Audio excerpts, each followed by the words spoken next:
Bismillahirrahmanirrahim. Assalamualaikum warahmatullahi wabarakatuh. Ya, selamat datang teman-teman di video bonus dari mentoring membangun tim reseller.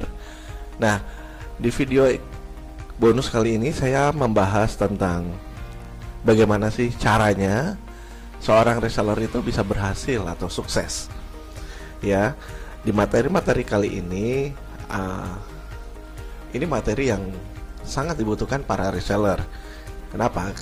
Karena tanpa hal-hal ini reseller mustahil bisa berhasil mencapai puncak ya.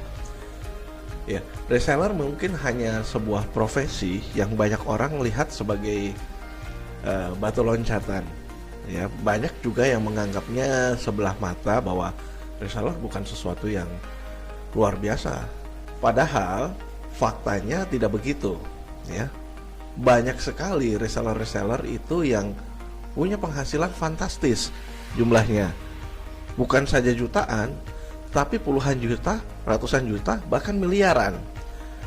Nah, coba kalau Anda simak, Anda perhatikan orang-orang yang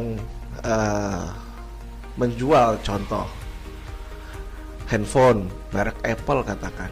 Apakah itu langsung perusahaan Apple ataukah itu resellernya?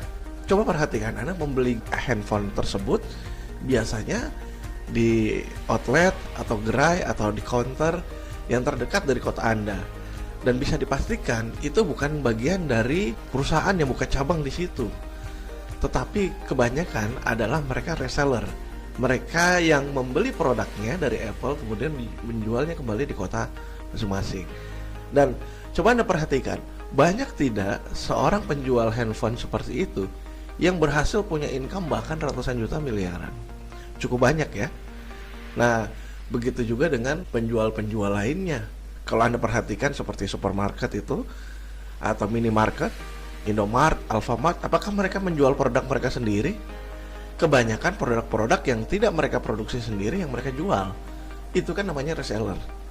Nah, artinya reseller pun bisa berhasil asal reseller paham bagaimana caranya mereka untuk bisa menjadi seorang reseller yang sukses, berhasil. Apa saja sih yang biasanya mereka lakukan? Apakah yang mereka butuhkan sehingga mereka bisa berhasil? Kita akan bahas satu persatu di video ini.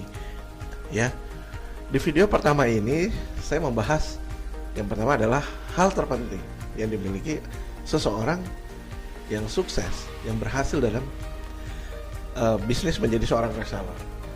Ya, ini hal terpenting. Kalau terpenting berarti ini dulu yang dipunyai. Ya, sebelum hal-hal lain yang kita jalankan, ini dulu. Nah, ada hal-hal penting, ada dua hal penting yang sebenarnya menjadi kunci. Bahkan ini sering sekali disebut faktor 95% atau faktor 90%. Artinya ini faktor sangat besar menentukan keberhasilan seorang reseller. Nah, daripada Anda penasaran, kita lihat faktor penting ini apa, hal terpenting ini apa. Oke. Dari yang saya pelajari, kemudian yang saya rasakan, karena saya juga berangkat dari seorang reseller ya, di mana saat memulai usaha berjualan online, saya tergabung dari seorang reseller, bahkan bukan reseller tapi super reseller ya, dan itu nggak masalah. Tetapi ketika saya bergabung, ketika saya mulai, saya tahu apa tujuan saya jangka panjang, apa sih yang membuat saya mau susah payah, saya mau melakukan hal-hal yang banyak orang bilang agak gendeng, agak gila. Kenapa? Karena saya punya hal-hal yang penting. Nah, strong why atau impian atau tujuan ini penting sekali. Banyak reseller yang ketika saya tanya, apa sih tujuan kamu ikut reseller? Jawabannya sederhana. Mereka seringkali cuman pengen dapat uang tambahan, pengen dapat pengalaman, pengen belajar. Ya betul, tetapi itu efek lain ya, efek lain yang ditimbulkan sebetulnya, yang dimunculkan kalau Anda punya strong why. Ya, ketika itu saya ditanya, kenapa saya harus berhasil menjadi seorang reseller yang sukses? Ya, yang dalam pikiran saya adalah saya harus punya income di atas 10 juta satu bulan, karena saya waktu itu sangat kekurangan untuk menafkahi keluarga saya. Ketika saya bekerja, saya merasa sangat kurang gitu untuk memenuhi kehidupan keluarga. Kalau saya bilang kalau begini-begini terus nggak bisa nih, saya harus keluar dari lingkaran ini. Saya harus melakukan sesuatu yang bisa membawa saya maju gitu. Mau nggak mau, karena saya punya keinginan kuat, akhirnya saya putuskan untuk melakukan apapun selama itu halal. Saya akan kerja keras mati-matian. Jadi bisa dibilang ini impian adalah hal yang mendesak Anda, hal yang mau nggak mau Anda harus wujudkan. Kalau nggak wujudkan, itu akan berbahaya buat diri Anda. Nah, kira-kira Anda sudah punya belum hal yang menjadi tujuan, impian, atau keinginan terkuat Anda? Gali dulu, karena itu akan menentukan bukan saja di dalam menjadi seorang reseller. Saya pikir semua usaha atau semua bisnis atau semua pekerjaan membutuhkan hal ini. Ada seorang bijak pernah bilang, sebenarnya yang sulit itu bukan mewujudkan impian atau mewujudkan cita-cita, tetapi yang paling sulit adalah menemukan apa sih yang kita sebenarnya impikan, apa sih yang sebenarnya kita cita-citakan. Kenapa? Karena kalau sudah ketemu, dia akan kencang sekali jalannya, dia akan fight-nya luar biasa. Nah, maka tugas teman-teman adalah menemukan strong why, impiannya apa yang nggak bisa ditolerir, harus diwujudkan. Itu dulu. Dengan reseller memiliki ini, maka separuh jalan sudah dilewati, ya. Nah, hal terpenting yang kedua adalah sikap positif terhadap diri sendiri dan kegagalan. Setelah kita miliki tujuan, kita perlu ini melengkapi dengan ini.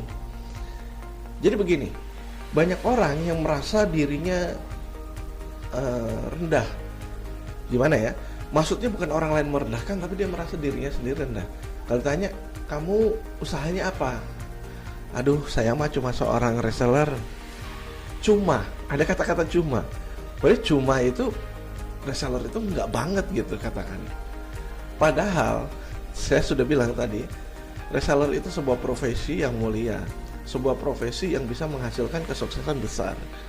Ya, banyak seorang orang reseller yang berhasil kemudian menjadi seorang business owner, gitu. Jadi Anda harus positif dulu terhadap diri Anda. Selama Anda masih mengeluh, selama Anda masih protes, kemudian menyalahkan diri sendiri, Anda nggak akan berhasil.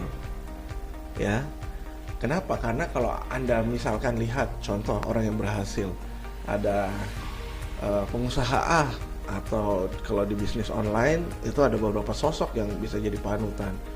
Kang Dewa, kemudian Mas Hermas, kemudian ada yang lainnya, Ci Kristinali dan lain sebagainya, banyak ya. Kalau dia bisa, harusnya apa bedanya saya sama dia? Kan dia hebat mas, dia begini. Ketahuilah, dia memulai dari nol. Kalau dia makan nasi, kita makan nasi sama-sama. Nah, itu yang harus dimiliki. Ya, ngomong-ngomong gitu, sejak awal saya memutuskan menjadi seorang reseller, saya bilang kalau Dewa bisa, saya bisa. Dia cuma lebih dulu memulai dan lebih tahu lebih awal.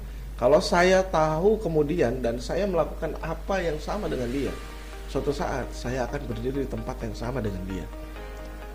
Itu yang selalu saya suntikan ke dalam diri saya.